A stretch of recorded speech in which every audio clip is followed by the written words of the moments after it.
BNP যদি ওদের নেতাকর্মীগুলো ঠিক করতে না পারে তাহলে আমরা ঠিক করার দায়িত্ব নিয়ে নিব কিন্তু ইনশাআল্লাহ একদম একটা কেউ ছেড়ে দেওয়া হবে না ইনশাআল্লাহ 1,76,000 ভোট বিএনপি পাইছে, এই জোটও 1,68,000 ভোট পাইছে।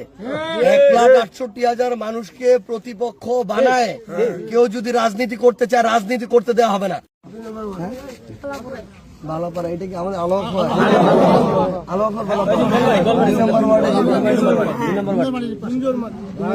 নামাজ পড়তে গেছিল নামাজের আগে তোমার কাছে কি ছিল? ওই যে একটা ব্যাগ ছিল, ওইটা দেখে তারপরে কি তোমাকে থাপ্পড় মারছে কে? ওখানকার কে ওইটা? ও কি করে? বিএনপি করে? বিএনপি করে তখন তোমাকে মানে কয়েকটা মারছে এরকম?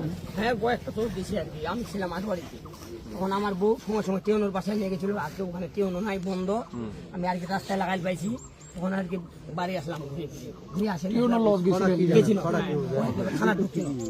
মানে এদের এতটা ইয়া হয়ে গেছে। আমি শুধু একটা জিনিস বলি, মানে বিএনপি যদি এদের এই ধরনের মানে সন্ত্রাসী নেতাকর্মী গুলাকে না ঠিক করতে পারে বিএনপির অস্তিত্ব এই দেশে থাকবে না। এরকম বলে দিতেছি।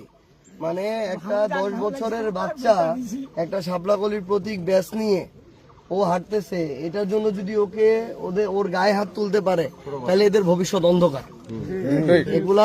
এগুলা ধীরে ধীরে এদের অবস্থা নাই হয়ে যাবে এরা যদি এই শিক্ষাগুলো না নেয়।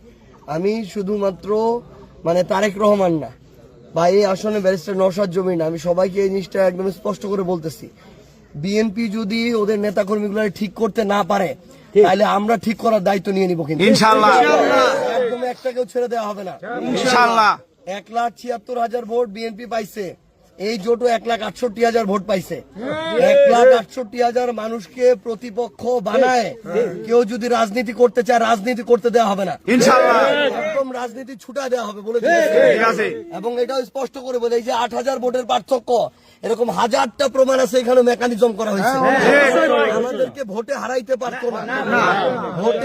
পারতো না, ভোট কেন্দ্র আটকায়, ভোট কেন্দ্র দখল করে এদের সন্ত্রাসী নেতাকর্মীগুলা সাংবাদিক সাজে এরা ভোট চুরি করে এটা করছে।